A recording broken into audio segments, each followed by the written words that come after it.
mul on täna vaja päris palju puid laduda, aga peale puude ladumise olen veel planeerinud päris mitu erinevat ülesannet endale.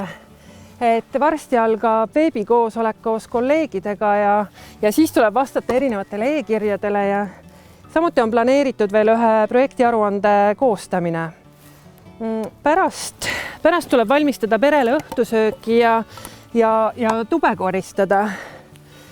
Kui me elaksime 19. või veel ka 20. sajandi alguses, siis käiksid asjad teistmoodi kui praegu.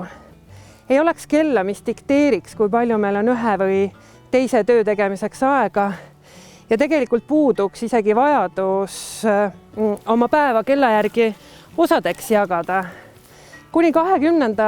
sajandi esimeste kümnendite lõpuni sõltuski maarahva aeg pigem sellest, mis töid oli vaja teha. Et see oligi mõõt, millega aega arvestati.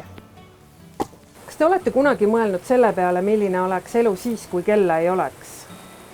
Võib-olla me saime sellest hiljuti täpsemalt aimu, kui Eestis kehtestati COVID-19 tulenev eriolukord ja väga paljud inimesed jäid kodusesse karantiini. Ja suurel hulgal inimestest oli käes rohkem vaba aega kui kunagi varem. Või tuli hakata siis oma aega ise planeerima. Varem oli kõik täpselt kellaajaliselt paigas. Me teadsime täpselt, millal, kus, miks me olema pidime. Kell dikteeris meie igapäevast päevarütmi, seda, mida me tegime. Mulle tundub, et sõltumatus kellast on mõjunud inimestele praegu väga vabastavalt. Ei ole enam seda pinget, et aega on vähe ja tegemata tööde kuhi muudkui kerkib.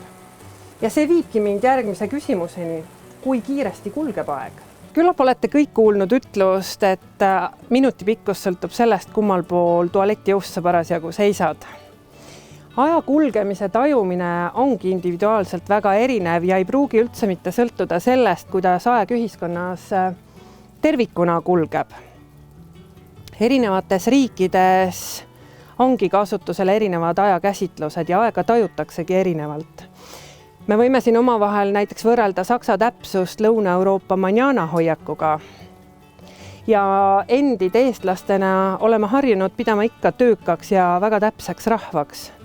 Kuid kas rohked tähtajad ja pidev rööprähklemine ei kurna meid lihtsalt ära. Pikka aega olid kelladel vaid tunniosutid. Millal täpselt minuti osutid oli, selles jäävad erinevad allikad veidi erinevatele seisukohtadele.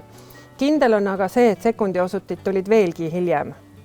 Vajadus mõõta üha väiksemaid ajaühikuid näitab elutempo üha suurenevat kiirust. Mis te arvate, kui hakkaks kellalt nüüd osuteid vähemaks võtma?